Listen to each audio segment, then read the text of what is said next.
महिलाएं चली आ रही है। अरे कौन कहता है कि महिलाएं सुबह उठ के निकल नहीं सकती? जरा देखिए उनका उत्साह, पुरुषों से ज्यादा महिलाएं नजर आ रही हैं। एक बार बोलिए सियावर रामचंद्र की, बोलिए सियावर रामचंद्र की। बस इसके तुरंत बाद अब हम लोग, हमारे जो अतिथिगण यहाँ मौजूद हैं, आप सभी का उद्बोधन के लिए अब मैं एक एक करके आमंत्रित करूंगी। सर्वप्रथम मैं सबसे पहले बुलाना चाहूंगी, देखिए बहुत बड़ा योगदान समस्त संघ परिवार, विश्व हिंदू परिषद, बजरंग दल और सभी सनातन भाई बहनों का हुआ है, तभी इस आयोजन को हम अंजाम दे पाए हैं। और हम और आप कौन होते हैं? प्रभु श्री राम की प्रेरणा मिली और ये आयोजन हो गया इतना भव्य। ये देखिए बजरंगबली और प्रभु श्री राम हमारे बीच में बैठे हैं, तो एक बार बोलिए सियावर रामचंद्र की। इस भक्तिमय वातावरण में आप सभी का हार्दिक अभिनंदन और अभिनंदन है। हमारे अतिथिगण, तो सबसे पहले मैं अपने एक विशिष्ट अतिथि प्रभारी विधि प्रकोष्ठ विश्व हिंदू परिषद बिहार और झारखंड और लगातार कार सेवा में भी शिरकत करते चले आए हैं। अरे कितना संघर्ष किया हमारे कार सेवकों ने। कार सेवकों का सम्मान भी हम कराएंगे और हम कोई नहीं होते हैं, आपका जो योगदान है ना, उसके सामने ये सम्मान बहुत ही छोटा है। तो 1989, 89, 90, 88 हर बार कार सेवा में अपनी सेवा देने के लिए हमेशा से उपस्थित रहे।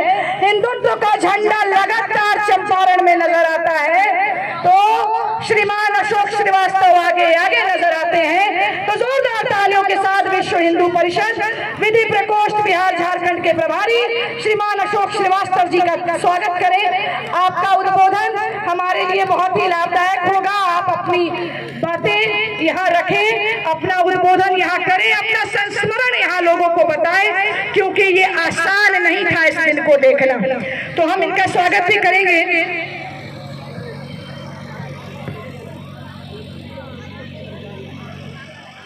थोड़ा सा डी एरिया में मीडिया वालों को फोटो लेने में दिक्कत आ रही है। मीडिया वालों को फोटो लेने में दिक्कत आ रही है, तो डी एरिया को थोड़ा खाली रखा जाए। मीडिया वाले फोटो लेने में दिक्कत हो रही है उन लोगों को, थोड़ा सा डी एरिया को खाली रखा जाए। मैं माइक देती हूँ श्रीमान अशोक श्रीवास्तव जी को। मेरे साथ एक नारे को दोहराएंगे, बोलेंगे गर्व से कहो हम हिंदू हैं, आप बोलेंगे हिंदुस्तान हमारा है। गर्व से कहो हम हिंदू हैं, गर्व से कहो हम हिंदू हैं। बोलेंगे फॉरवर्ड न बैकवर्ड, आप बोलेंगे हिंदुवाद। फॉरवर्ड न बैकवर्ड, फॉरवर्ड न बैकवर्ड। जय जय श्री राम, जय जय श्री राम, जय श्री राम। इस कार्यक्रम में उपस्थित राष्ट्रीय स्वयंसेवक संघ के माननीय जिला संचालक जी सुशील पांडे जी,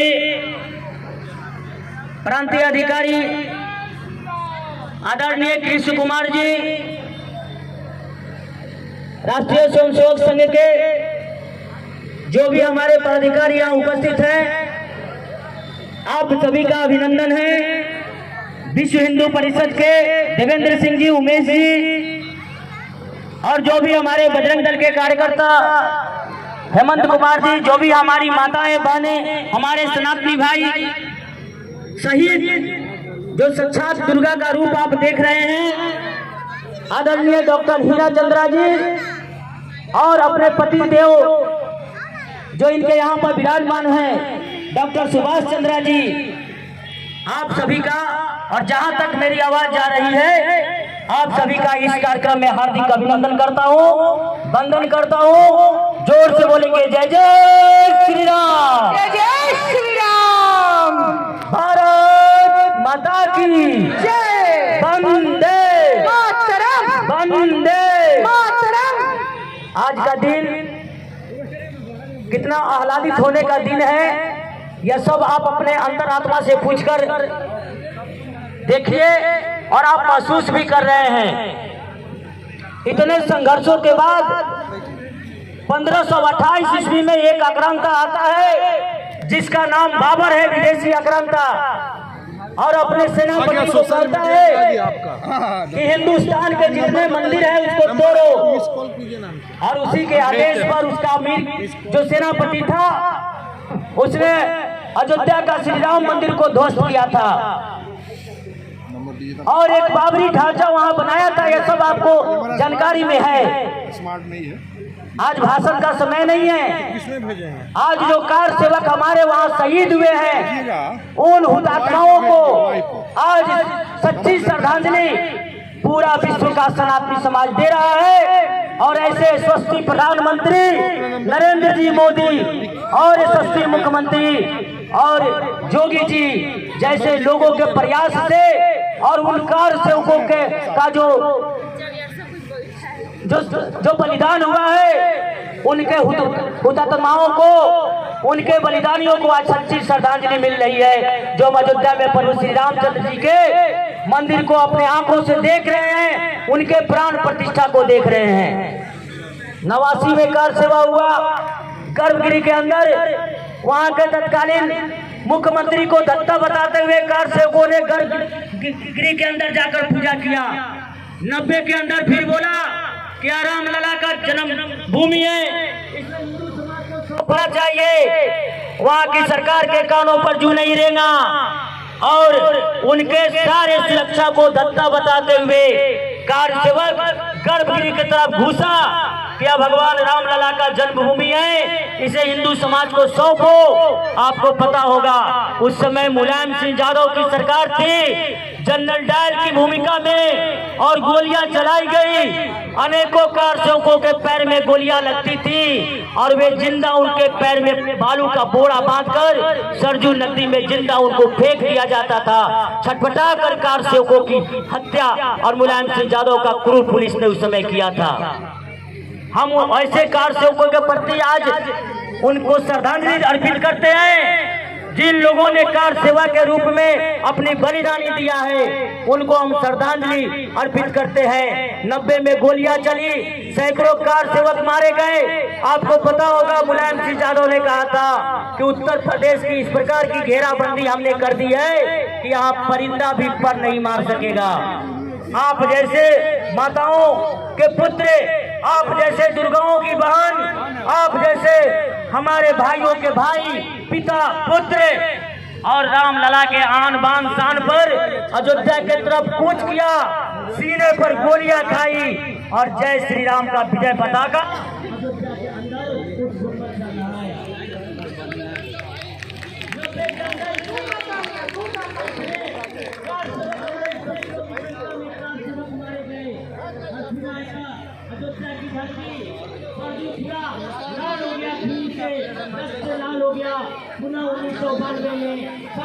परिवार का यह फरमान हुआ, आदेश हुआ कि 1992 में हमको पुनः जाकर रामलला का दर्शन करना है, पूजा करना है।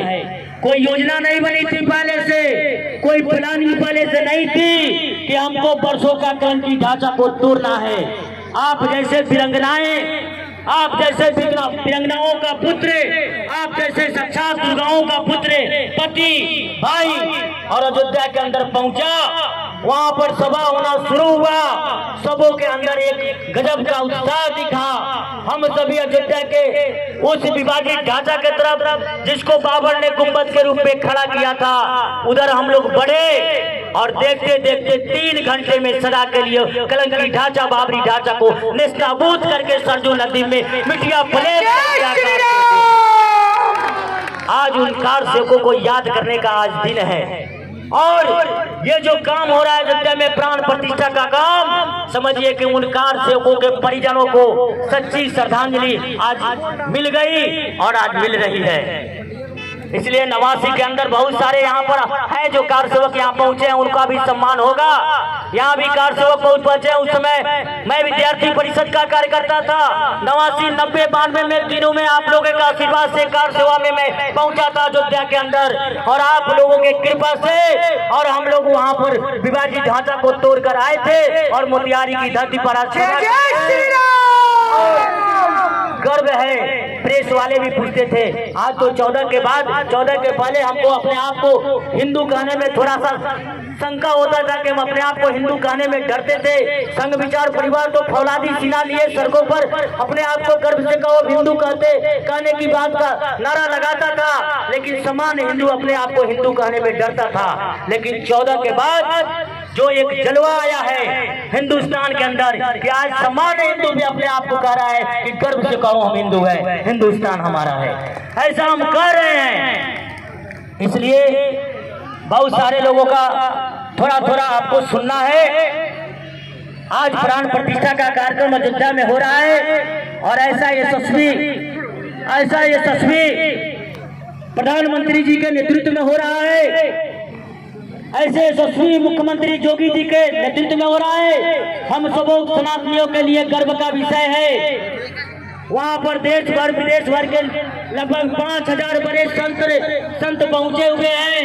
हमको आपको मना किया गया था, लेकिन कार सेवकों के राम भक्तों के प्रयास से आप तक हम लोगों ने अक्षत पहुँचाने का काम किया है, अक्षत पहुंचाया है, आपको भी आमंत्रित किया है। 24 के बाद भी आप भी जाकर अयोध्या का दर्शन करें, आप भी जाके रामलला के मंदिर के प्राण प्रतिष्ठा कैसे हुआ है उसको देखे, दर्शन करें। इसलिए कार सेवकों राम भक्तों ने आप तक अक्षत पहुंचाने का काम किया। 24 के बाद आपका स्वागत है, आप भी अयोध्या में जाएं और दर्शन करें। हमारे प्रधानमंत्री जी आए हैं, अपने प्रधानमंत्री जी आए हैं, हमारे प्रधानमंत्री जी का आगमन हो गया है, इसलिए उनका स्वागत है। प्रधानमंत्री यशस्वी प्रधानमंत्री नरेंद्र भाई मोदी जी का स्वागत है। नरेंद्र भाई मोदी जिंदाबाद, जिंदाबाद जिंदाबाद, नरेंद्र भाई मोदी जिंदाबाद, जिंदाबाद जिंदाबाद, आदित्यनाथ योगी जिंदाबाद, जिंदाबाद जिंदाबाद, जय श्री राम, जय श्री राम। बस इन्हीं अपेक्षाओं के साथ कि आप भी 24 के बाद अयोध्या जी का दर्शन करें, और आप नारा लगा भी रहे हैं कैसे यशस्वी प्रधानमंत्री जी और योगी जी है कि हम नारा लगा रहे हैं कि अयोध्या तो एक झांकी है, काशी मथुरा बाकी है। अयोध्या पर भगवा लहर गया, प्राण प्रतिष्ठा हो गया, काशी और मथुरा का भी जीर्णोद्धार हो रहा है और वहाँ भी हमको बुलाया जाएगा। आप भी वहाँ जाने के लिए तैयार रहे। इसी अपेक्षाओं और कि आप अयोध्या जाएंगे, इसके साथ मैं अपनी वाणी को विराम देता हूँ। जय हिंद, जय भारत, जय श्री राम। बोलिए जय जय श्री राम। और कहीं नारायण कहीं नाम। हमारे देश के यशस्वी माननीय प्रधानमंत्री, देश का बेटा, हम सभी के सामने ऑन स्क्रीन आ गए हैं। एक बार जोरदार तालियों के साथ उनका स्वागत करें। अरे सत्य परेशान हो सकता है, पराजित नहीं हो सकता, और इसका जीता जागता उदाहरण हम सभी के सामने है। थोड़ी देर के लिए हम सभी मंच से उतर जाएंगे और आप लाइव प्रसारण बिल्कुल शांत होकर अपने अपने जगहों से इस ऐतिहासिक पल के साक्षी बने। आप प्लीज इसको ऑन किया जाए, स्क्रीन ऑन किया जाए और वॉइस भी ऑन किया जाए, साउंड बढ़ाया जाए। रचेगा श्री अयोध्या धाम, जो कि वैकुंठ का हृदय कहा जाता है, आज अत्यंत प्रफुल्लित है। आज उल्लास चारों ओर, आज आनंद चारों ओर। क्यों न हो, भगवान श्री राम पधारे हैं, भगवान श्री राम प्राण प्रतिष्ठित होने जा रहे हैं, चेतना का संचार होने जा रहा है भगवान श्री राम की उस मूर्ति में, जो इस वक्त थोड़ी ही देर बाद आप देखेंगे कि कमल पत्र पर वो विराजमान खड़े भक्तों को दर्शन देंगे नव्य और भव्य रूप में। साथ ही साथ पुराने रामलला विराजमान भी अपने स्वरूप में स्वर्ण सिंहासन पर भक्तों को दर्शन देंगे, वो दिव्य दर्शन जिसके लिए सभी की आंखें तरस रही थी। दिव्य क्षण, युगांतकारी क्षण, प्रधानमंत्री नरेंद्र मोदी पहुंच चुके हैं गर्भगृह में। प्राण प्रतिष्ठा होनी है भगवान श्री राम के बाल मूर्ति के बाल विग्रह की। इन क्षणों को अगर देखें तो प्रधानमंत्री नरेंद्र मोदी समूची संस्कृति के ध्वजवाहक के रूप में प्रस्तुत हैं गर्भगृह में। सनातन संस्कृति के संवाहक के रूप में भारत की एकात्मता के भारत के तस्वीरें हम आपको दिखा रहे हैं। पूजा आरंभ हो गया है। 12:29 पर प्राण प्रतिष्ठा की घड़ी आ जाएगी। 12:30 पर वो 84 सेकंड पूर्ण हो जाएंगे, जिसमें प्राण प्रतिष्ठा का कार्यक्रम होगा। उससे पहले आपको बता दें, ये पूजा की तस्वीरें हैं जिसमें आपने देखा उनके साथ तमाम लोग सम्मिलित हुए हैं। आपको ये भी बता दें कि 3 अलग अलग तरीके से 3 टीम्स बनाई गई हैं। स्वामी गोविंद देवगिरी महाराज और इसी के साथ साथ दूसरी टीम शंकराचार्य विजेंद्र सरस्वती और जो काशी से वहां पर पंडित आए हैं, वो सब इस पूजन को अंजाम तक पहुंचा रहे हैं। लक्ष्मीकांत दीक्षित, जिनके नेतृत्व में ये पूरी पूजा पद्धति के साथ वहां पर प्राण प्रतिष्ठा का कार्यक्रम शुरू हो चुका है। आपको बता दें, मंगल ध्वनि के बीच प्रधानमंत्री नरेंद्र मोदी वहां पर पहुंचे थे। मंगल ध्वनि जिसमें देश है उन की ध्वनि को वहां पर बजाया गया था और ये सब अब वहां पर पहुंच चुके हैं। अगर इस मंदिर में आप पूजा प्रतिष्ठा की देखेंगे संकल्प है और आज साक्षी भाव से उपस्थित है श्री रामलला के बाल मूर्ति विग्रह के सामने। अजय, जिस तरह से आप ये अद्भुत दृश्य देख रहे हैं, सुनील शास्त्री जी इस वक्त प्राण प्रतिष्ठा के लिए संकल्प कराते हुए और प्रधानमंत्री एक तरह से इस प्राण प्रतिष्ठा के संकल्प के बाद जो 6 गृहस्थ हैं वो इस प्राण प्रतिष्ठा के कार्यक्रम को अपनी ओर से, जिन्होंने लगातार तपस्या की है, भूमि पर शयन किया है, बिना कोई अन्न ग्रहण किए लगातार जब से उन्होंने प्राण प्रतिष्ठा का संकल्प लिया है तब से वो 6 के 6 परिवार तपस्या कर रहे हैं। आप सभी जानते हैं कि इस वक्त प्रधानमंत्री मोदी भी पिछले 11 दिनों से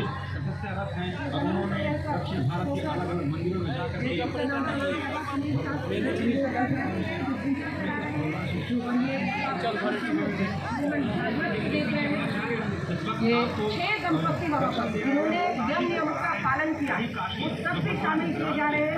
अलग अलग जगहों से कई दंपतियों को बुलाया गया है जिन्होंने प्राण प्रतिष्ठा के लिए आज के लिए पूरी पूजा अपनी तरफ से की है।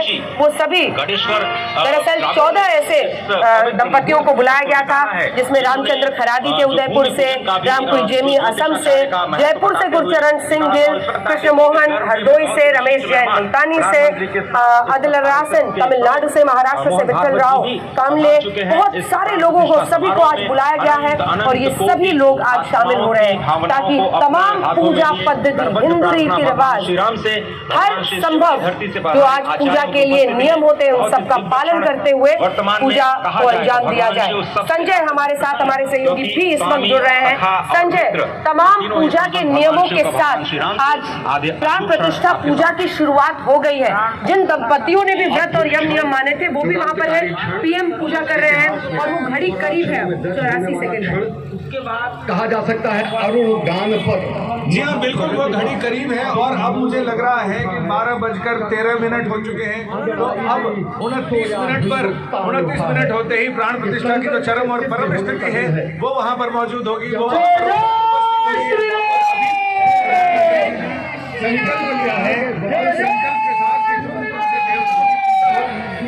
सारे देवताओं का आह्वान करने के बाद जो ऋग्वेद के 16 मंत्र हैं, उन मंत्रों के साथ जो षोडशोपचार पूजन के लिए है, आवाहित देवताओं के उन मंत्रों के साथ पूजा की जाएगी।